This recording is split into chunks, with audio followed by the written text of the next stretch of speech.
Sa nakaraan ay binigwasan ni Shinigami si Zordon ng isang malakas na suntok at pagbagsak ay nayanig ang lugar. Ibinaba ng mga Shadow Bird si Kuzo kaya agad napalingon ang ating bida at pinuntahan para tingnan ang kalagayan nito. Natuwa siya dahil buhay pa ang hindi mamatay meti na si Kuzo Malacardo Dalisay. Bahagya pang nagsisalita ang ugok na si Kuzo at sinasabi na hindi siya matatalo sa kahit na sino dahil siya ang number 1. Sagot ni Shinigami na tama iyon, at napakagaling ng ginawa nito.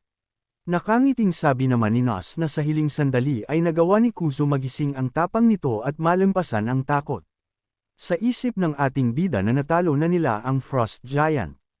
Kaya kailangan na niyang dalahin si Kuzo sa mothership at tulungan ang ibang members ng guerrilla squad ng mabilis. Napalingon si Nas at binanggit ang Frost Giant dahil alam niyang buhay pa ito. Nagsalita si Zordon at tinawag ang dating hari na si Nas. Ayon dito natawanan na siya ni Nas hanggat gusto nito dahil iyon na ang katapusan ng pag-tridor niya dito.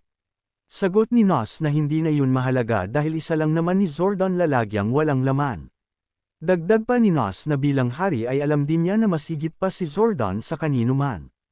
Humarap siya kay Shinigami at sinabi na inilahad na niya sa ating bida ang abilidad ni Zordon bago pa magsimula ang operasyon. Tanong ni Shinigami na kung ang ibig sabihin ba ni Nas ay ang alas ni Zordon.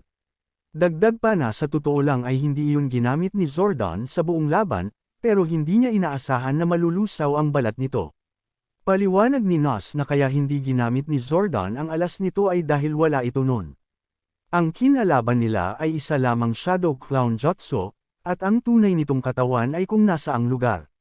Sinabi ni Zordon na sobrang kaiya-hiya dahil ang mission niya bilang Lord ay ang pamahalaan ang lugar na iyon. Sinabi ni Nas ang pakiramdam nito ng responsibilidad ay napakalakas. Tanong pa na kung hindi na ba nito pinansin ang tunay nitong ambisyon. Sagot ni Zordon na nasiyahan siya sa laban. Ang kanyang nasusunog na kaluluwa ay magpapakita sa buong teritoryo. Ang Battle Demon Flame. Matapos mawala ni Zordon ay nagtanong si Shinigami kay Nas na kung alam nito kung nasaan ang totoong katawan ni Zordon. Tugon ni Nas na kumalma lang ito dahil may paraan naman ito para mahanap ang katawan noon. Sa isang banda ay walang hiwat na niraratrat ng guerrilla squad ang mga humanoid kaiki, habang si Kini ay pinagpaputol ang mga ito. Si Hakari naman ay nakikipaglaban parent sa humanoid kaiki sa itaas na palapag. Gamit ang Shadow Bird na nakasubaybay sa kanyang mga kasama ay nakahinga ng maluwag si Shinigami dahil wala patay sa kanyang mga kasama. Tanong muli ni Shinigami na kung nasaan ang thought ang katawan ni Zordon. Sagot ni Nas na tungkol iyon sa pagitan ng malalakas at ang makakatalo lamang doon ay si Kuden Ryusei. Lumapit ang eksena sa Frost Giant City Gate, habang si Kuden Ryusei ay nakaupo sa isang tambak na patay na kaiki na halatang may hinihintay na dumating. Maya-maya ay dumating na ang kanyang hinihintay at ito ay ang tunay na katawan ni Zordon na may nanlilisik na mga mata. Nakangiting binati ni Kuden ang dumating at sinabi na tagal nilang di nagkita. Nakangiti ng nakakatakot si Zordon at sumangayon sa pinakamalakas na tao.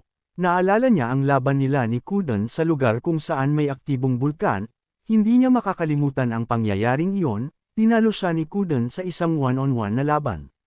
Nakangiting lahad ni Kuden na akala niya ay napatay na niya ito.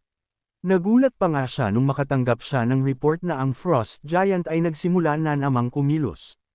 Napagtanto niya na tumakas pala ito noong laban nila na nakabahag ang buntot. Kwento ni Zordon noong mga oras na natalo siya kay Kuden ay natutunan niya ang abilidad na kayang mahati. Ang proseso ng paggaling ng mga sugat at pagbubo ng katawan ay nahati din sa dalawa. Ang Lord at ang Warrior. Ang katangian niya ay talagang nakakagulo mula nang siya ay ipanganak, kaagad siyang binalutan ng yelo, kung hindi ay kusa siyang sesabog. Sagot ni Kuden na nauunawaan niya at ang mga matang iyon ay nagbigay sa kanya ng oras. Tanong ni Zordon na kung kinuha ba ni Kuden ang matang iyon sa naiwan niyang katawan noong huling laban nila. Pero hindi na iyon mahalaga, dahil ang bagong siya ay nakalaan para labanan ito.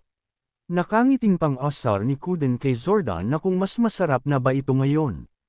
Nagpalabas ng enerhiya si Zordon sa katawan at sinabi na tingnan ni Kuden gamit ang mata nito kung mas sumarap siya. Gumamit si Zordon ng Kaiki Phenomenon at umatake siya agad kay Kuden ng Ice State Canopy.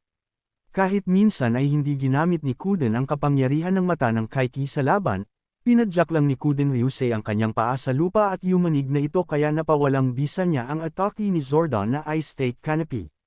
Ang ginagamit ni Kuden sa laban ay purong martial arts. Nagpaulan muli si Zordon ng Ice State Canopy patungo kay Kuden. Gumawa naman si Kuden ng smoke disturbance para guluhin si Zordon. Pero di yun pinansin ng Kaiki at gumawa siya ng ice wave patungo kay Kuden. Pero nang mga panahong iyon ay wala na si Kuden at mabilis na nakalipat sa tagiliran ni Zordon at nagsigawan ng isang malakas na pag-atake gamit ang palakol. Gumamit naman si Zordon ng ice blade sa kanyang braso para sanggahin ang malakas na atake ni Kuden. Gumamit muli si Kuden ng Fajan Steel Sword at naputol ang ice blade ni Zordon. Ayon kay Zordon na hindi nagagana sa kanya ang trick na iyon sa lanya. Nagpalabas ng ice wave si Zordon mula sa paa, pero kinunter naman iyon ni Kuden gamit ang Kuden-style Fajan Tremor. Nang magsalpukan ang kanilang mga atake ay walang lamamang sa kanilang laban. Ngumiti si Kuden at hinawakan ang mata habang sinasabi na kung tapos na ba ang kanilang panghimigas. Masigla sinabi ni Zordon na magsaya sila sa pinakang putahe. Ginamit na ni Zordon ang kanyang limit release at ang kanyang ice power ay napalitan ng naglalagablab na apoy. Samantalang ginamit na din ni Kuden ang kapangyarihan ng kanyang mga mata at inactivate ang Demon Eye Entrance, naglagablab siya ng apoy na kulay asol. Sa isang banda kinuwento ni Nos sa ating bida ang tungkol kay Zordon. Kwento niya na ang Frost Giant ay isa lamang random na pangalan. Ang totoo nitong katangian ay apoy. Iyon ang apoy na ang tataglay ng soul ng warrior. Para mapanatili niya ang kanyang sarili na nagliliyab, ay ginagamit nito ang sarili nitong para maging fuel. Pero kapag nagpatuloy ito sa pagliliyab ay kusa itong sasabog. Kaya ang kaawa-awang Zordon ay walang pagpipilian kundi balutan ang sarili ng yelo at niebe. Bumalik ang eksena sa dalawang flame giant, na parang mga Susano, at si Kuden Ryusei ay nagmalakakashi na naka-Sharingan. Ang bawat isa ay determinadong manalo at nakahanda ding mamatay. Lumipat ang eksena kay Hakari na nakikipaglaban peren sa mga humanoid Kaiki. Sumugod ang isa gamit ang suntok pero sinanggal ang iyon ni Hakari gamit ang hawakan ng espada at isinagawa ang Kuden-style neutralization force. Habang ang isa namang humanoid Kaiki ay gumamit ng blood circuit para magsigawa ng Kaiki phenomenon. Pero hindi yun hinayaang mangyari ng babae at mabilis siyang nagdash patungo sa lukyiran ng kabilang Kaiki.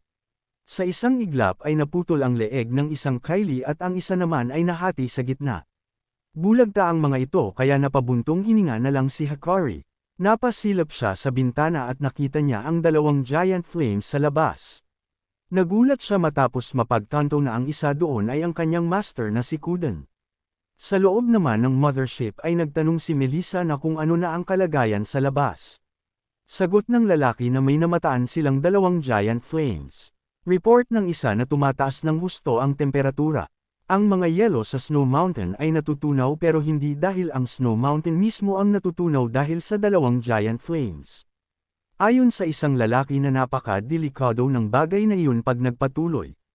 Sumigaw si Melissa na isa aktibo ang heat-resistant defense, nang sa ganun ay ang kanilang ship ay kayanin kahit ang init ng magma. Naalala niya na kung iyon na ba ang binabanggit ng Undying Phantom. Pero dalawa ang flame giant kaya hindi na niya alam kung ano na ang nangyayari. Naalala niya ang inutos sa kanya noon ni Kuden Ryusei na kapag may nangyaring di inaasahan ay mas unahin ni Melissa ang kaligtasan, mothership kaysa sa kanya. Sa isang banda ay gumuguho na din ang Frost Giant Corridor dahil sa init ng paligid. Sinabi ni Kinney na ang isang giant flame ay si Zordon at nagtanong na kung sino naman ang isang giant. Sinabi ng captain na sa kasalukuyang sitwasyon ay malamang ang isang iyon ay ang kanilang captain. Ginamit na nito ang mata nito.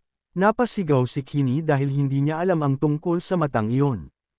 Ayon sa kapitan na naririnig niya na ginagamit lang ni Kuden iyon para maramdaman ang mga presensya ng Kaiki pero di niya inaasahan na gagamitin ni Kuden ang mga matang iyon sa laban. Nang dahil sa pagguho ng castle ay napasabi na lang ni Koyama na gusto na niyang umuwi. Sumigaw naman si Kinney at Sin-Ani na uuwi silang magkakasama. Ginamit na nila ang pinakamabilis nilang takbo para matakasan ang gumuguhong kastilyo. Naisip ni Kinney na kung ayos lang ba si Shinigami at Hakari. Habang nakatayo pere ng dalawang giant flames ay may damawa namang spy ang nagtataka kung ano ang malalaking nilalang na iyon. Mula sa katawan ng giant flame ay may nahuhulog na malalaking patak ng apoy na malaki ang epekto sa mga tao dahil kumpara dito ay para lang nilang mga langgam. Sinabi ni Zordon na gaya ng inaasahan niya sa pinakamalakas na tao na kahit isang mata lang ang meron ito ay kaya pere nitong mapalabas ang kapangyarihan at magamit ang flame giant. Nang handa ng kapangyarihan sa bibig si Zordon para ipang-atake at nang itinira niya ito ay bahagyang nakaiwas si Kuden pero nahadjak Perrin ang mukha ng Susano. Pero sa lakas noon ay nagkaroon ng napakalaking pagsabog sa likuran. Lumipat sa mukha ni Kuden ang natamong daplis ng atake ng kalaban. Masayang-masaya pa si Zordon at inaaya si Kuden na masunod silang dalawa ng sabay at sumabog ng magkasama. Samantalang si Kuden ay hindi makagawa ng pag-atake dahil sa kaunting pagkakamali niya ay maaaring mamatay ang kanyang kasama na nasa ibaba at matupok ang mga ito ng apoy. Nakatayo namang nanunood sa laban ang dalawa, habang sinasabi ni Nos na inaabsorb ni Zordon ang apoy ni Kuden at binabalak nitong pasabugan at burahin ang buong planeta. Seryosong sinabi ni Kuden na hanggang dito lang siya makikipaglaro kay Zordon. Inabot ni Kuden ang kanyang kamay at pumayag sa alok ni Zordon na sumabog sila ng magkasama. Inabot naman ni Zordon ang kanyang kamay. Pero doon siya nagkamali dahil huli na ang lahat, hindi niya agad nalaman ang balak ni Kuden. Habang inaabsorb ni Zordon ang apoy ni Kuden para gamitin sa pagsabog ay, ginamit naman ni Kuden ang kanyang neutralization force at unti-unting sinunog ang kanila mismong mga katawan para maiwasan ang malawakang pagsabog. Nagalit si Zordon dahil kinukontrol ni Kuden ang kanyang apoy.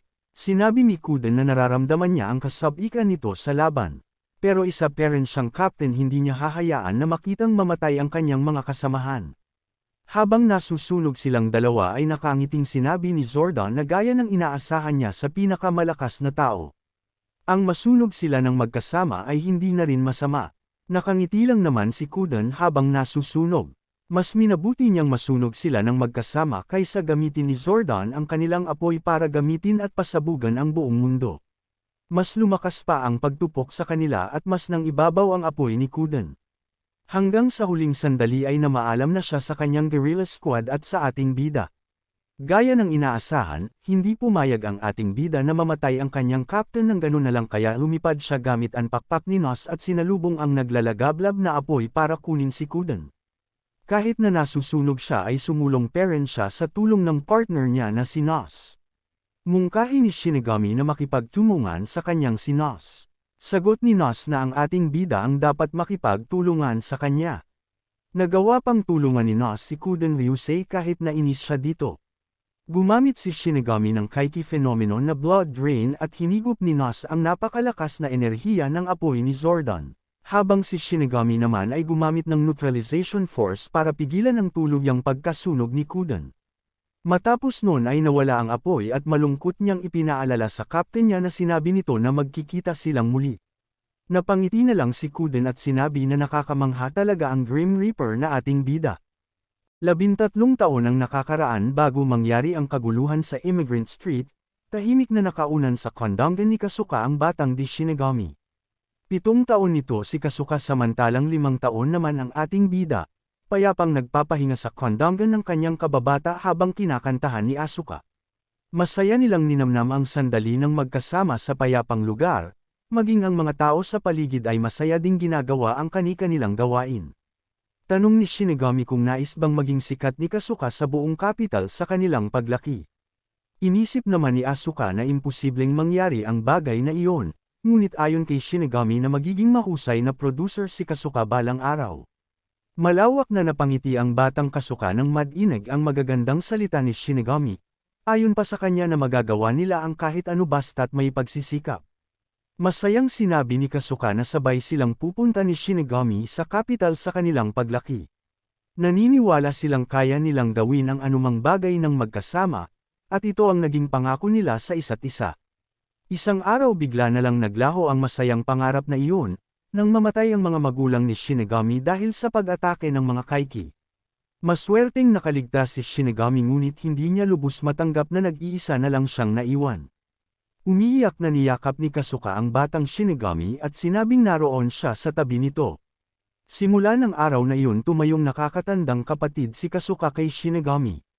Kaya't ganun na lang ang pag-aalala ni Kasuka sa ating bida sa kasalukuyang lagay nito, habang nagmamadali siya kasama ang medical team. Nauna na ang utos ng babaeng commander na madaliin ng medical team ang pagliligtas sa guerrilla squad, nang makitang naglaho na ang malaking apoy.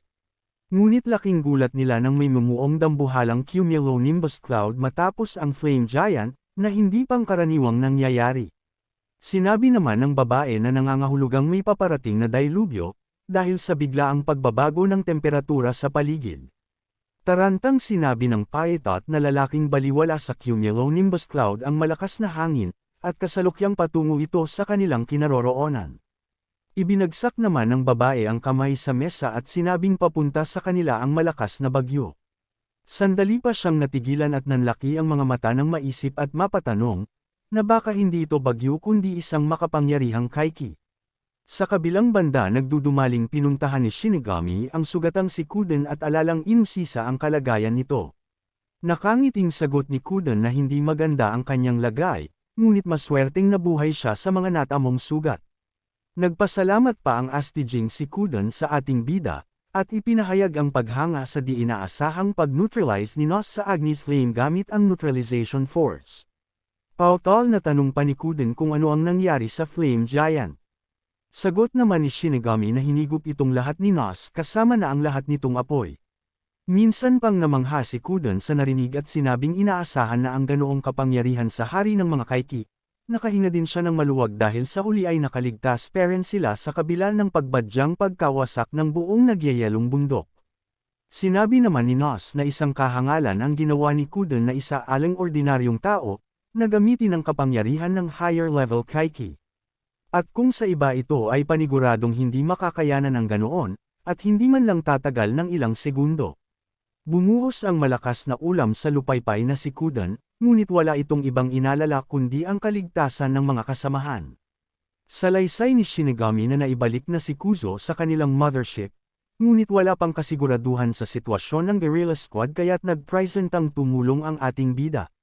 Nakangiting pumikit si Kuden at nakahinga ng maluwag, saka sinabing si Shinigami na pansamantala ang bahala sa lahat.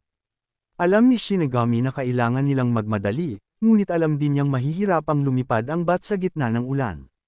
Sinang-ayunan ito ni Nos dahil nabuo ang mga ito sa pamamagitan ng kanyang dugo, at kapag napasok ng tubig ang awang na bahagi siguradong magiging dahilan ito ng kanilang pagbagal kagaya ng isang liquid na nilalang. Bigla namang nanlaki ang mata ng cute na kamukha ni Dracula, nang may maramdamang kakaiba sa gitna ng marahas na bagyo. Napalingon pa si Shinigami sa likuran kasabay ng matapang na tanong kung sino ang naruroon. Nakita ng dalawa ang pangit na halimaw sa anyong tubig na may mapupulang mata. Mabilis na utos ni Nos na maghanda si Shinigami kaya't agad nitong iginiya ang espada. Unti-unting nagsama ang hiwa-hiwalay na katawan ng halimaw sa likidong anyo, saka ngumiti na parang demon na nakaguhit pa ang napakapangit niyang mukha. Kinilabutan ang dalawa nang makita ang nakakasukang ngiti ng halimaw, at napakagatlabi na lang si Nos habang namukhang mas malala ang saltik ng kanilang kaharap. Napagtanto ng dalawa na ang pangit na halimaw na ito ay ang makapangyarihang gluttonous demon, isang kaiki lord na kasamang naghimasek noon laban kay Nos. Isang kamay lang ang taglay ni Shinigami sa kasalukuyan at malalalim na sugat, bukod doon matinding pagod ang nararamdaman niya dahil sa matinding paggamit ng kapangyarihan. Gayunpaman hindi siya maaaring tumakbo sa ganitong sitwasyon, bagaman halata naman na mas lamang sa kanila ang kalaban.